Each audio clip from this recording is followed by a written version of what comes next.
Добар ден, почитувани, ова е најновата Телма амбуланта. Дали сите луѓе со зголемена телесна тежина имаат поголем ризик да развијат болести на срцето и крвните садови или пак диабетес?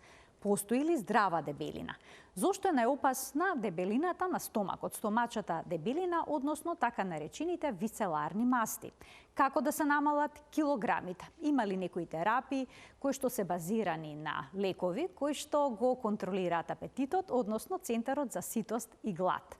Денес имаме навистина многу прашања и една интересна тема која што ќе ја обработиме со доцент доктор Танер Хасан, интернист ендокринолог од Центарот за менаџирање на дебелината во склоп на Градската општа болница 8 септември. Започуваме веднаш по рекламниот блок.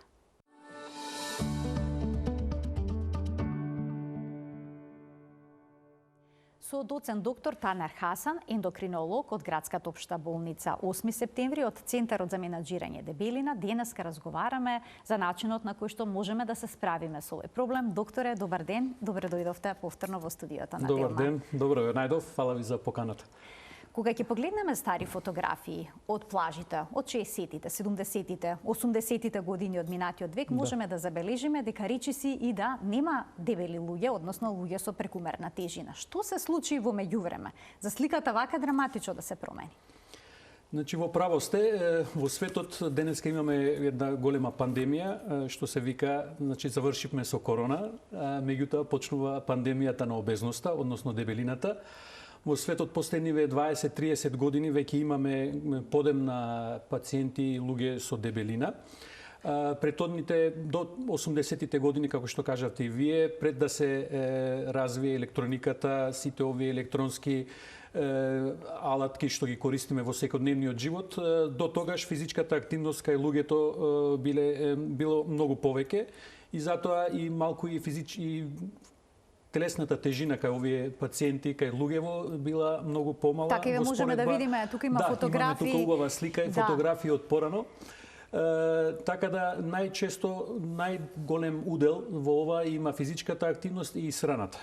Кај луѓево, за жал, последниве неколку декади имаме зголемен изобилие со исхраната, имаме доста хранливи продукти кои што содржат во себе големи количини на калории, кои што ние секојдневно ги користиме, меѓутоа за жал не ги знаеме вредностите на калориите што ги внесуваме и колку ни е дневната потреба за тие калории и колку можеме да ги трошиме нив. За жал, денеска се повеќе имаме и во службениот живот, професионалниот живот, луѓево работат седечки, седентарен живот имаат, голем дел од луѓево.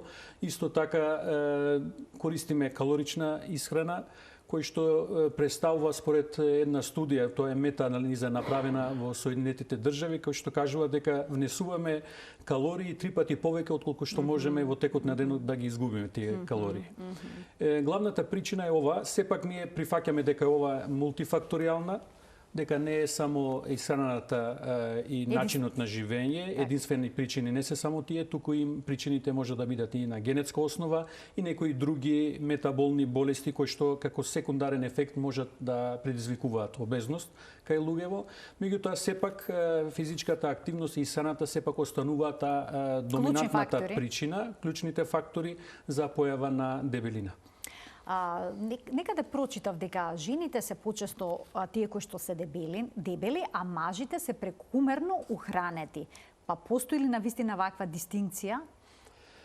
Од научен аспект, ако прашувате, не постои, меѓутоа тоа така релативно се прифаќа дека има точни некои податоци во основа на тоа, меѓутоа треба да кажеме дека кај жените повеќе ова дебелината се појавува после менопауза.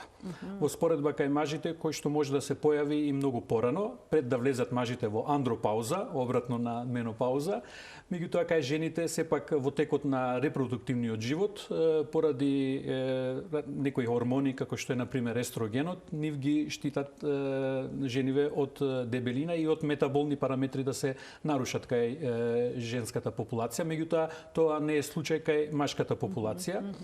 А денеска веќе немаме некоја голема разлика меѓу мажите и жените. во последниве 3 декади, знаеме дека полова разлика нема, застапеноста е скоро иста и кај мажите и кај жените. И кај децата дури, за жал. А исто така за жал и кај децата, кој што е многу значено и треба да се наведе тоа, бидејќи скоро 40% од денешнава популација, детската популација зборувам, се со дебелина или прекумерна телесна тежина. Ово е податок на СЗО кој што ни укажува, тие податоци секои 5 години се обновуваат и за жал секоја 5-та година кога ги проверуваме тие податоци, забележуваме дека има постојан раст на таа стапка на дебелина кај детската популација и во 2030 година се очекува да дојде до 60% кај децава. И затоа и во детскиве клиники, посебно во детска ендокринологија, многу има вакви пациенти, алармира на овој проблем. И се инсистира да се реши што порано. Така, со децата е малку по-специфично да се работи, по вулнерабилна група се тие и тука останува повеќе улога треба да играат родителите, фамилиите и нивните наставници, учители и учителки кои што се за тие деца кои што одат школа. Докторе, постојат ли разлики во процентите на мастите, на масните ткива, на масните наслаги кај мажите и кај жените? Во однос на градбата на телото? Да, во однос на градбата, тоа е генетски е така направено. Имаме разлика, кај мажите повеќе е во вид на јаболко, apple shape што викаме, а кај жените зборуваме за здрави луѓе. Меѓутоа, кај мажите се повеќе доаѓа до виделина таа проширување на масното ткиво, односно дебелината, кој што на тие масни заслаги кои што се таложат во околу стомакот, во вид на јаболко, додека во вид на круша, pear shape што ги викаме, тие се по здрава популација кои што имаме масни назлаги, меѓутоа не се од типот кои што може да наштетат на метаболните параметри кај луѓето. Тука можеме да ги видиме и тие фотографии, значи облик на тело во форма на јаболко и во форма на крушка. Обликот на јаболко е многу поризично и поризичен е во споредба со крушата. Зошто е поризичен? Затоа што тие адипозно ткиво околу стомачниот дел, нели, повеќе е застапено во облик на јаболко во стомачниот дел, додека во околу висцерални масти, доктора? Висцерални масти и тие најштетниот тип на масно ткиво кој што се таложи се околу абдоминалниот дел, додека во вид на круша можеме да видиме и следната фотографија која е во вид на круша, во ретке промена. Имаме заедно со на стомакот имаме и на карлицата, имаме исто масни заслаги. Така да сите податоци покажуваат дека адипозното ткиво кој што е во вид на apple shape или во вид на јаболко се многу поштетни и повеќе метаболни параметри пореметуваат во споредба со типот на круша. Можеме да прочитаме некаде дека се говори за здрава дебелина. Докторе, постои ли таков термин? Кога велат дебелината не создава драматични метаболни нарушувања. Некои истражувачи велат не сме да се употребува тој термин, други велат не постои такво нешто, па постои или не постои? Порано се прифаќаше дека постои таков еден термин и тоа веќе во повеќе конгреси се зборуваше за тоа, меѓутоа во последно време откако веќе општо се прифати дека дебелината е болест и веќе има своја шифра и своја класификација во НКБ класификација на болести, се оддалечивме веќе од тој термин. Меѓутоа сепак во некои студии пак се спомнува, меѓутоа не е точен термин затоа што овој процес е хроничен процес. Значи дебелината по себе представува хронична болест и прогресивна болест, не застанува на исто место.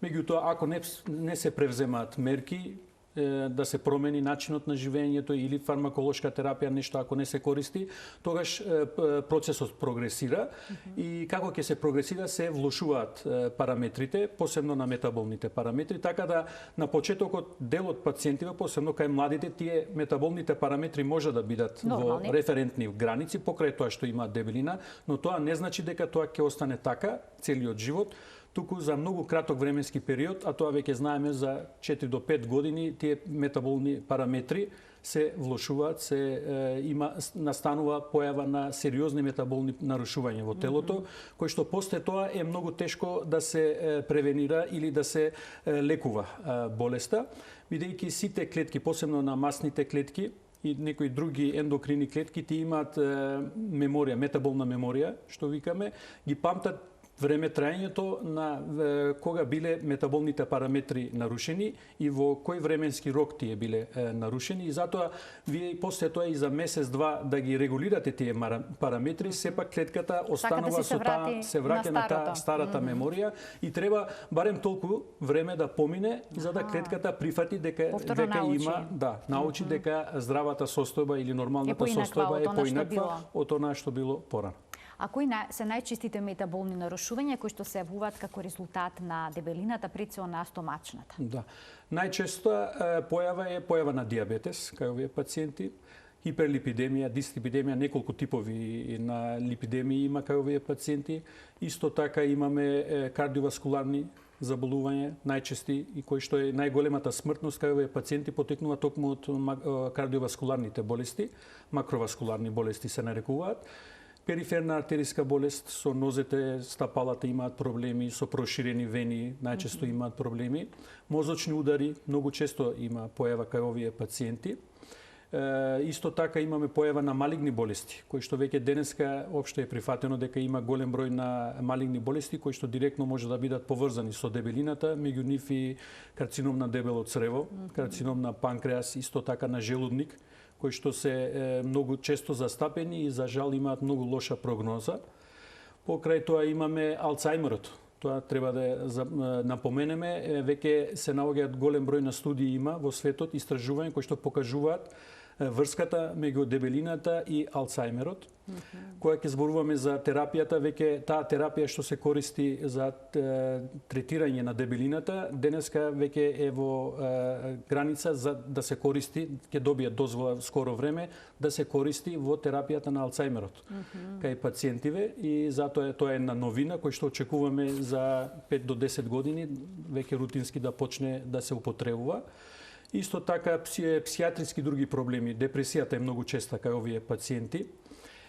Посебно пошто се стигматизирани, стигматизацијата е многу голем фактор во неуспешната терапија на овие пациенти. Тие не се појавуваат кај доктор, не доаѓаат да бараат помош или препораки како да се справуваат со својата дебелина.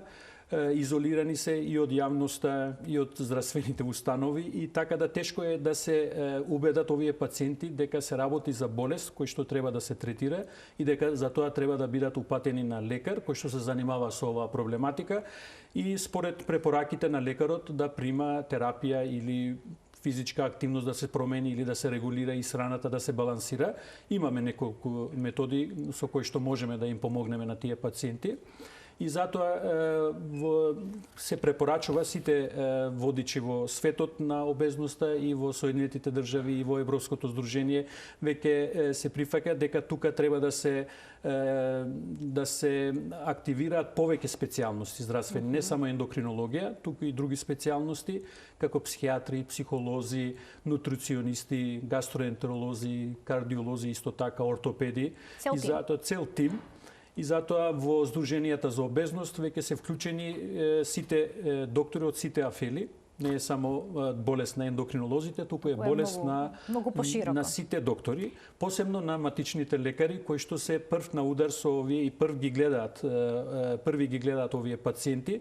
И тие треба да забележат дека се работи за обезност, дебелина кај пациентот, и ако има потреба да се упати пациентот на референтен центар или доктор кој што се занимава со оваа проблематика. Пошто ако не им укажете на пациентиве, тие тешко сами да бараат помош. Оние пациенти што сега доаѓаат во Центарот за менаџирање на дебелина, првиот центар таков кај нас, обично доаѓаат со упат од лекар или пак се свесни за сопствениот проблем? Сега ние скоро 2 недели почнавме да работиме со упат од матичен доктор. Има голем интерес, да, има голем интерес. Ние дури се зачудивме, пошто не очекувавме дека ќе има секој ден ќе се исполнат тие термини кои што ги отвараме на неделно ниво преку мој термин, и веќе гледаме дека има голем интерес и луѓево дури се јавуваат лично да прашаат во нашава администрација кога има термини, како можеме да дојдеме, дали треба упат. Веќе е тоа регулирано преку Министерството за здравство, исто така и преку мој термин. тие можат слободно да си бараат упат, а исто така и докторите ако приметат дека има потреба да се оди во центарот да се јави кај нас, да им дадат упат со дијагноза E66 за обезност. И со тој упат слободно може да дојдат. Тие имаме некои испитување, клинички евалуација што правиме кај пациентиве. Како изгледа? И објаснете ни, ќе дојде пациент и сега што прво правите? Правите анализа каде се наоѓаат масните депоа, на кој дел од телото, пресметуваат индекс на телесна маса, го мерите пациентот, како изгледа? Првенствено штом доаѓаат, значи нив ги пречекува сестрата која што е обучена кај нас за ова патологија. Исто така сестрата ги мери телесната тежина, обемот на струкот, пресметува индекс на телесна маса, исто така пресметуваме, имаме апарат, InBody апарат се вика, се пресметува процентуалната застапеност на масното ткиво. Тоа имаме референтни граници за женската популација и за машката популација посебно. Дали е во тие нормални граници или дали е во прекумерни граници, обично 90% се со вишок масти, овие пациенти, се одредува колку е процентот само на масното ткиво кај пациентот, пошто некои луѓе имаат зголемена телесна тежина, меѓутоа ако се се занимаваат со спорт, имаат физичка активност голема, имаат мускулно ткиво, кој што исто така делува на телесната тежина, меѓутоа малку имаат масно ткиво, а тоа е здраво, тоа е добро. Затоа не се оди само со телесна тежина. Значи тоа не е единствениот критериум за проценување на покачена телесна тежина. Така мора да се утврди процентуалната застапеност на масното ткиво колку е.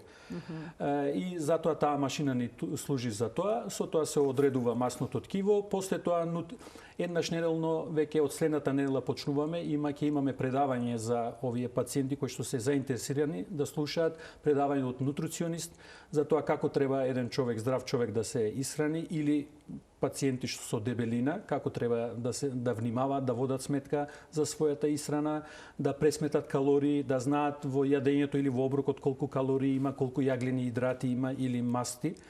Така да ќе имаат можност секоја недела, еднаш неделно, по саат и пол време, нутриционистот ќе им одржи предавање на овие пациенти. Им даде насоки какви промени во исхраната да применат, кои што се очигледно задолжителни, така? Да, задолжително е да направат промена во начинот на исхрана. Па мораме за да приметиме дали ќе има успех со тоа. Бидејќи докторе ве прашам, ова многу велат, јас се поправив и за тоа се виновни хормоните. Ги испитувате хормоните за да докажете дали е хормонска природата на проблемот? После тоа, кога ги правиме овие сите претhodни антропометриски анализи, одиме на клинички испитување, таму влегуваат лабораториските анализи, хормоналниот статус, целокупниот хормонален статус, вклучувајќи состојбата на панкреасот, на инсулинот, на C-пептид, на резервите на инсулинот, дали има инсулинска резистенција или не, тоа се пресметува, HOMA индекс кај овие пациенти. Исто така проверуваме липидниот профил, ензими на срцето, ЕКГ, исто така бараме ехо на абдомен, за да се види дали имаат замастена јетра или немаат, пошто не е исто тие што имаат замастена јетра и тие што немаат. Така. Пожелно е да немаат замастена јетра, има ретки се, ама има и такви пациенти покрај тоа што се обезни, има јетрата е сосема здрава и со нормална функција без или минимална појава на замастеност. Меѓутоа имаме и обратни кои што имаат мали количини зголемена телесна тежина или телексен индекс, сепак имаат замастена јетра, тие се поризична група за појава на дијабетес во иднина, за жал. И за нив треба да се почне многу порано со фармаколошка терапија за да се заштити јетрата од нарушување на посериозни компликации кои што можат да настанат, а најчеста е појава на цироза кај овие пациенти, без оглед дали се алкооличари или не, дали користат алкохол или не. Обично знаете, цирозата се појавува се поврзува со алкохолот. Меѓутоа и самата обезност може да предизвикува цироза. Да завршат со цироза, а тоа е иреверзибилен процес веќе, после тоа нема враќање, покрај тоа што ќе се регулира телесната тежина. Јетрата, тоа е голем проблем, останува и трансплантација дури понекогаш се советува. На крај мора да оди на трансплантација. Ке ги поканиме доктори гледачите да се вклучат во денешната Телма амбуланта со нивни прашања. Почитувани од овој момент емисијата е контакт на доцент доктор Танер Хасан, ендокринолог од Центарот за менаџирање на дебелина при Градската општа болница 8 септември. Ќе даде одговор на сите ваши прашања и дилеми. Колкав процент од пациентите кои што имаат покачена телесна тежина и сакаат да ја намалат, се соочуваат со инсулинска резистенција? Големиот дел од пациентиве имаат инсулинска резистенција, пошто самото масно ткиво, адипозното ткиво, посебно околу стомакот, стомачниот дел, прави инсулинска резистенција и најповеќе зависи од тоа. Скоро 90% инсулинската резистенција е паралелно со стомачната дебелина. Тие што имаат зголемени количини на масно ткиво, тие имаат инсулинска резистенција, има посебна формула, се пресметува тоа во лабораторија и се точно дознаваме колку е нивото на инсулинот на гладно, колку е после оброк, колку е резистенцијата, процентуално колку изнесува. Значи, околу 90% од пациентиве имаат инсулинска резистенција. И тоа се приметува многу лесно после намалувањето на телесната тежина, барем најмалку 5% треба да се намали од вкупната телесна тежина, за да се примети дека има намалување во резистенцијата и одма нивоата на инсулинот во крвта се намалуваат. Значи, доаѓаат пациенти со вредности околу 50 до 100 мили единици во литар на инсулин. Како ќе почнат да слабеат, тие вредности се намалуваат, дури може и да се нормализираат, да стигнат до околу 5 до 10 мили еквивалани, кои што се во референтни граници. Двајца гледачи очекуваат вклучување во денешната емисија. Добар ден за првиот од нив. Добар ден, поздрав до студиото. Благодарам, повелете. Поздрав и до докторот гостин. Добар ден. Вака, јас сум околу 12 години на терапија за шеќер. Така? Ме слушате? Да, ве слушаме. Да. Моментално сум са бајлешното мерење на шеќерот ми е околу 8, ретко 8,5. 2 пати на ден пијам сиофора од 1000, после доручек и после ручек. Просекот ми е 6,4 или поново 4,7, оној 3 месечен. И предпоставувам дека сум кандидат за кај вас. 176 висок, околу 100 килограми, нешто малку испод. Така? Нагласувам, откако ми го пронајдоа шеќерот, сменив исхраната, тоест највише ги фрлив соковите, да ви кажам, и почнав доручек здрав да јадам. И од тогаш имам ослабено околу 15 на килограми, па и повеќе. Од време на време, мислам, зависи лето и зима, како иде. Така. Ви благодарам за вклучувањето. Дали пациентите кои што се диабетичари и кои што имаат покачена телесна тежина би требало обично регулираат што поскоро? Тука се работи за... Но велат и тука е проблем, нели, заради инсулинот како да се ослабе? Да, инсулинот, тие што земаат, кои што се на терапија со инсулин, малку е потешко од нив да бараме да ослабат, пошто инсулинот е анаболичен хормон и отвара апетит. Меѓутоа, знаеме дека диабетот е поврзан со обезноста и веќе скоро сите диабетичари, посебно тип 2, пошто 90% од диабетесот е тип 2, се паралелно се со обезноста. Значи, сите тие што имаат диабет тип 2, многу ретко е да се најде човек што не е дебел. И обично се зборува и се дискутира дали диабетесот представува причина за обезност или обратно обезноста за диабетесот. Но сепак ние прифаќаме дека обезноста е тој фактор кој што може да провоцира диабетес кај овие пациенти и кај нив многу поагресивно треба да се оди, пошто имаат и диабетес. Обично настојуваме помалку инсулин да им се даде на овие пациенти, а првенствено да се регулира добро исхраната и таа новата фармаколошка терапија која што ја користиме за обезноста, исто така се користи и за пациентиве со диабетес, со други дози, меѓутоа се работи за истиот лек кој што намалува апетит. Појавите се овие бенефитот е секундарно, како се намалува телесната тежина, така се намалува инсулинската резистенција, а се подобрува нивото на гликемијата во крвта и пациентот има помалку потреба од инсулински дози. И ако се претhodно се дозирал, например, 3 или 4 пати дневно се боцкал со инсулин, со оваа другата терапија, со намалување на телесната тежина, некои пациенти дури стигнуваат само едно боцкање дневно, еднаш само зема инсулин и нема потреба повеќе да се боцка. Како слушаме прашањето на следниот гледач, веднаш потоа преминуваме на овие лекови кои што го регулираат апетитот. Добар ден. Добар ден. Повелете. На телефон слушателка ваша и гледачка од Прилеп. Многу се радувам за темава што се обработува, пошто мене ми е вечен проблем. Јас сум буквално цел живот обезна, од кога сум родена, од мала, пошто на 9 годишна возраст сум имала 53 килограми. Сватив дека после со тек на исчитувањето и на пратењето на сиот мој проблем цел живот што ги имам, сватив дека можда и пореметен метаболизам од мала сум имала, пошто не сум била доена, па ме хранеле со каша од препечено брашно, меѓутоа тоа е минато, јас цел живот се борам со килограми. Последно време осетив дека на неколку анализи биохемиски сватив дека гликемијата во крвта постојано ми е 6,1, што е гранична вредност за диабетес, меѓутоа јас тие симптоми се уште ги немав, па си решив сама како многу пати во животот до сега да регулирам со исхрана. Во изминатите 2-3 месеци изгубив 10% од телесна тежина, се подобри сета работа и маснотиите паднаја, и килограмите паднаја поприлично, меѓутоа 6,1 си стои резистентност гликемијата во крвта. Това ме интересираше, пошто стварно ми е многу битно. Јас се хематичниот доктор минатиот месец упорно пратам и докторот беше претходно кај вас, кога ќе се отвори овој центар, да дојдам на преглед, меѓутоа има малку термини, сега да речеме за април се пуштени 3-4 се сите дадени, дали може кај докторот да дојдам на преглед со ургентен упат? Аха, добро, ви благодарам за вклучувањето во програма.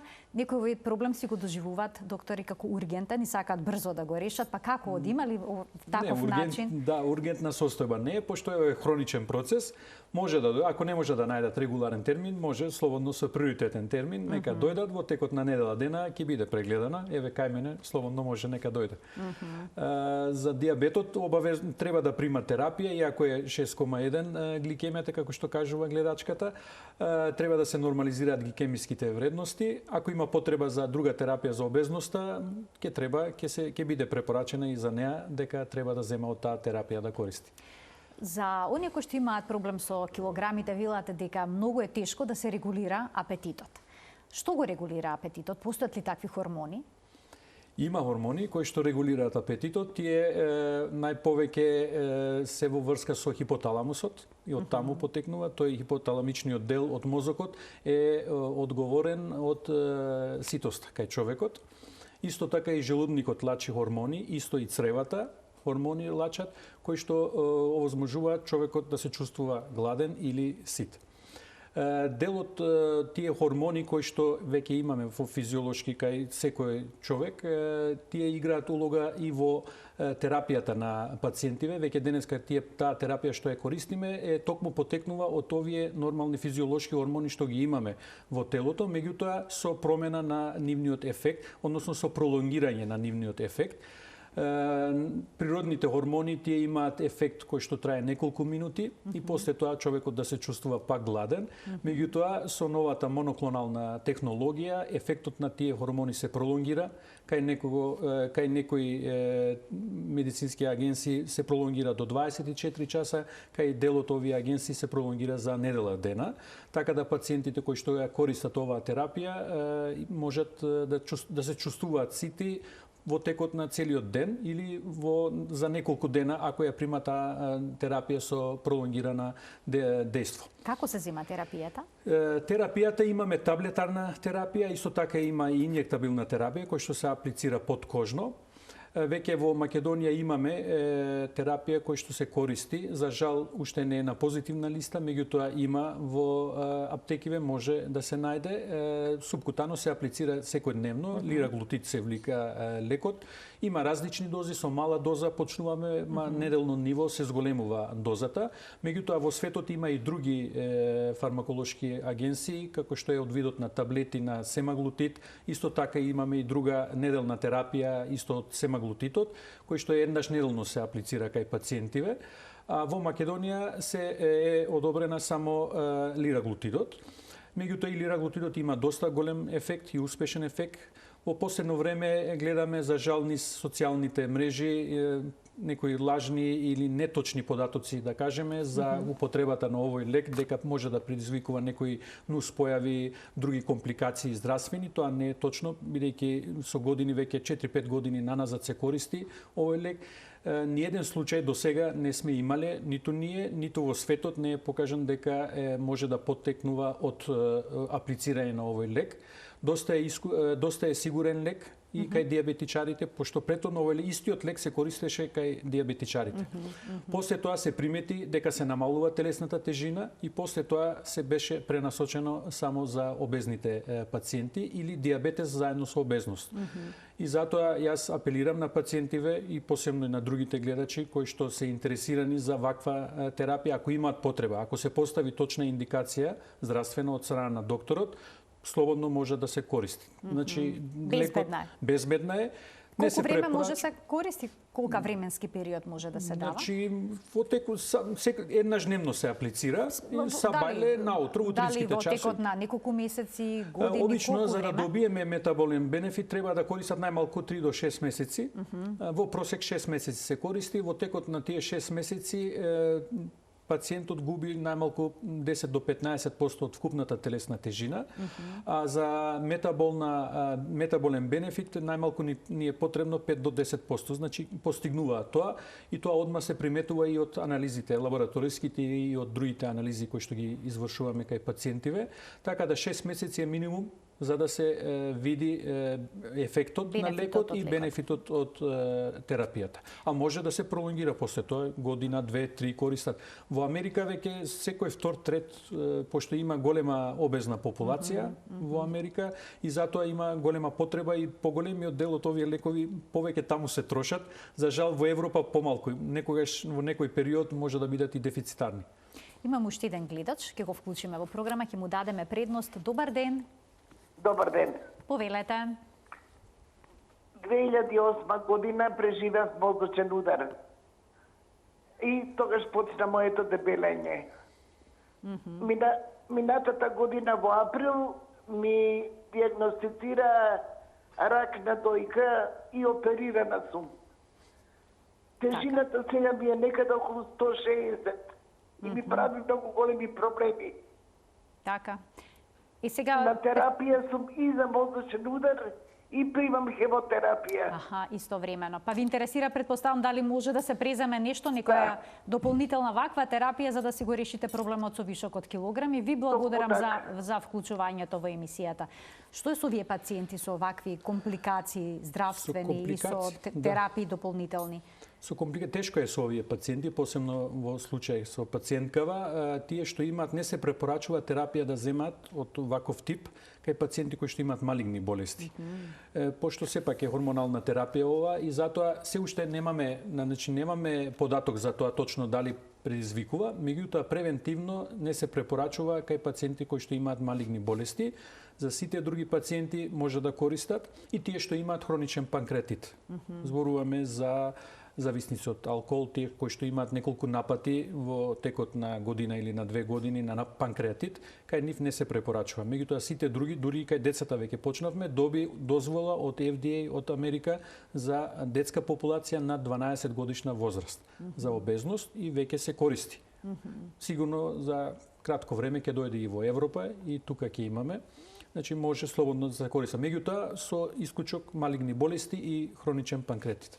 Возрастна граница има до кога може да се земе? Не, возрастна граница нема. Може, значи од 12 годишна возраст нагоре може да се користи. Колкав треба да биде индексот на телесна маса за некој пациент да биде всушност кандидат за овој лек? Или секој пациент кој што има метаболички проблематична дебелина може да ја аплицира оваа терапија? За обезност потребна ни е масата, индексот да биде над 30, индекс на телесна маса.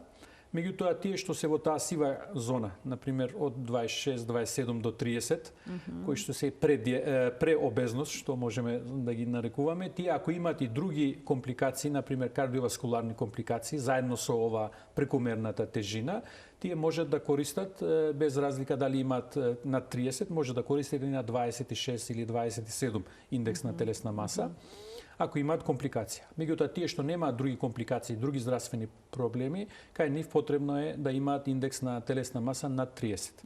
Сите останати промена во начинот на исхрана, физичка Првенствено, активност? значи, кај сите пациенти не почнуваме одма со терапија. А не почнувате веднаш? Не почнуваме. Кај сите најнапред се обидувате да го решите проблемот со промена на животниот стил. Да, промена на животниот стил, и сраната да се регулира, диетата да се регулира, и даваме можност 3 до 6 месеци да се увиде дали може пациентот да изгуби во тој временски период 5 до 10% од вкупната тежина.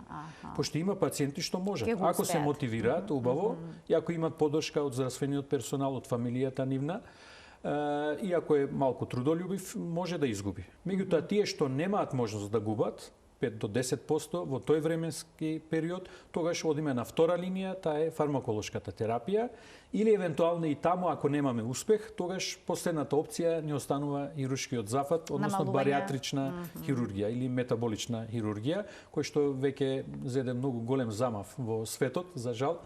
Меѓутоа има пациенти кои што тие се екстремно обезни. Зборуваме за индекс на телесна маса, на пример за терапија ни беше потребно 30, а овие имаат над 45, кои што одат на хируршки зафат. Но дури тоа не е 100% сигурно дури дека тоа не, известно тие време враќаат по известно време килограми. Значи сепак психолошкиот момент е, докторе, многу важен. Најважно е психолошкиот момент и пациентот да верува дека може да изгуби. И затоа ние повеќе ги мотивираме со оваа фармаколошка терапија за да бидат уверени дека тие можат тоа да остварат. Пошто одма тие ставаат бариера, јас не можам толку, можев, пробав 2-3 месеци, не можам да изгубам, и одма се откажуваат. Значи најважно е да не се откажува, да се инсистира. Тешко е, тоа е најтешкиот пат за човекот да изгуби телесната, да слабее. Многу тежок процес е, не е лесно. Знаеме тоа што бараме од пациентиве, значи човекот да се одвикнува од некои своји навики не е многу тешко. Навистина голем предизвик. Уживаат во јадење, задоволство чувствуваат. Гурмани се. Да. Така. Имам уште еден гледач, ке му дадеме предност и нему. Добар ден и да го чуеме вашето прашање. Поздрав до гостините, до екипата на Телма. Сакам да го прашам докторот дали работите со пациенти, помлади пациенти, например, под 10 години? Значи, прашањето бидејќи не ве слушаме добро, дали значи оваа терапија би се применила кај мали деца, колку што ве разбрав, по 10 години? Проблем кај синчето. Добро. Имаме 9,5 години, а сме тешко 60 килограми, добро. 1,5 над 1,50 сме високи. Ама имаме проблем со дебелината, пробувам со диети, меѓутоа самиот тој не може да свати, се крие, јади, скри шум, јас. Така. Најтешко е со децата да се реши овој проблем. Ви благодарам за вклучувањето, докторе. Работите со деца? Ние со деца не работиме со популација над 14 годишна возраст. До тогаш тие се упатуваат на детска клиника, на детска ендокринологија. Исто и тие се занимаваат со оваа проблематика. Таму има искусни доктори, професори наши, кои што ги следат овие пациентите деца што се. Кај нив може да се упатат, да бараат помош. Исто така и таму има нутриционисти кои што им даваат препораки за исхрана, како да се справуваат, пошто со децата е многу тешко. Целата работа останува на родителите, за жал. Пошто тие не се свесни за тоа, за што се работи, што може да настане од сето тоа. После 14 годишна возраст ние почнуваме, доаѓаат кај нас, се префрлуваат, после почнуваме ако има потреба. Значи до сега е одобрена терапија над 12 годишна возраст. Под 12 годишна возраст се уште нема дозвола. Понатаму дали ќе има, ќе видиме, тоа студиите ќе ни покажат. Ако има понатаму, тогаш ќе почнеме и под 12 годишна возраст. Нека следи гледачката емисијата 0М+, магазинот за родителство што се емитува секој понеделник, планирана не оваа тема, дебелина кај деци, начин на решавање во наредниот период. Докторе, што откако ќе се прекинат овие лекови кои што го регулираат апетитот, односно ситоста и гладта? Се враќа ли повторно апетитот во првобитната почетната состојба, бидејќи споменавте, им треба на клетките време да научат? Многу побрзо се враќа кај пациенти кои што одат само со диета, која ќе остава диетата одма за, значи, тие килограми ако изгубиле во текот на 6 месеци, за 3 месеци ги враќаат назад, за жал. Меѓутоа, тие што се со фармаколошка терапија, тој процес продолжува, не застанува. Тие имаат треба многу подолг временски период да помине, барем година, година и пол дена, за да почнат да ги враќаат тие килограми, ако не се внимателни на исхраната. Значи мораме да правиме пауза после известно време со терапија за да се види дали ќе има тој јој ефект, викаме, враќање назад на телесната тежина. Ако се појави тој ефект, тогаш се продолжува терапија на подолг временски период или со помала доза да трае подолго. Не одиме со максималната доза, кој што е за семаглутитот е 2,4 мг, за лираглутитот е 3 мг, меѓутоа мал број на пациенти имаат потреба од таа максимална доза, обично со 70-80% од максималната доза е доволна да изгубат тежина. Да си го решат. Делумно или целосно проблемот. Докторе, што со оние пациенти кои што имаат и дополнителни хормонски нарушувања, да речеме проблем со кортизолот? Велат и кортизолот наталожува лоши масти во стомачната регија или со естрогените, со тироидната жлезда. Ние такви моменти... Тука мора двојно да се реши првиот проблем и вториот, или би се решил проблемот само со оваа терапија за регулирање на ситост и глад? Тука треба прво добро да се прецизира, да се заклучи од што потекнува проблемот. Значи, што е причината на нарушување на хормонската оска. Посебно имаме ние пример со младиве жени во репродуктивна фаза кои што имаат полицистични јајници, кои што имаат нерегулирани менструални циклуси. Тие почесто доаѓаат, меѓутоа кај нив причината е обезноста. 90% од нив се обезни. Значи многу ретко е. Ако го решат проблемот со обезноста, ќе си го решат проблемот и со за жал хормоните. До сега само дававме терапија, односно и јас сум давал и други доктори верувам давале, посебно гинеколозите. Даваме терапија, хормонална терапија, без да се осврнеме на основната причина на болеста. На дебелината. На дебелината. Откако ќе се намали телесната тежина, ќе се регулира индексот на телесна маса, нема потреба хормонална терапија, само по себе хормоналната оска ќе се нормализира и пациентката ќе се чувствува многу подобро и ќе има здрав репродуктивен живот. А оние што се во хипотиреоза, односно кои што имаат намалена функција на тироидната жлеза, еве да речеме го регулираат проблемот со заменски хормон. Да. И повторно вела дека не може да ги изгубат килограмите. Кај нив се препорачува, без разлика што примаат субституциона терапија со тироксин, заедно паралелно со тироксинот може слободно да земат. Не е проблем, Значи треба да сватат пациентиве дека нема ни една ендокрина жлезда која што е поврзана со обезноста. Не постои таква. Не постои. Да беше така, јас секогаш им викам на пациентите и за нас како доктори ќе ни беше многу полесно, ќе ја регулиравме функцијата на жлездата и сите пациенти ќе беа во нормални граници. Нема таква жлезда и нема таков хормон кој што директно ќе делува ако вие не провоцирате со исхрана, со начин на живење, со физичка активност и така натаму. Значи без оглед дали функционира жлезда, дали имате субституциона терапија, имаме пациенти со Адисонова болест кои што немаат нелачи надбубрежната жлезда. Значи не имаат дефицит на кортизол и кај нив може да се даде. Значи паралелно со субституциона терапија на декортин, на пример, или други овие препарати даваме, паралелно со тоа може да користат и лекови или фармаколошка терапија за дебелина во еден известен временски период, додека дојде до нормалната тежина. Јас ви благодарам многу за вашето денешно гостување, за сите информации што ги споделивте со нас, со гледачите, поврзани со начинот на решавање на проблемот со дебелината, и се надевам дека свесноста ќе расте и дека што поскоро сликите од плажите ќе изгледаат како оние стари слики од 60-тите и 70-тите, кога не може да се забележи човек со вишок килограми. Бидејќи здравието е всушност во корелација со тежината.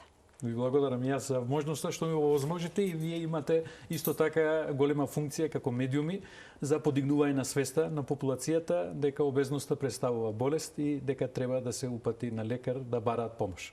Докторе, се надевам дека повторно ќе бидете гостин во Телма амбуланта. Фала ви. Почитувани, тука ја заокружуваме денешната емисија. Имајте пријатен ден.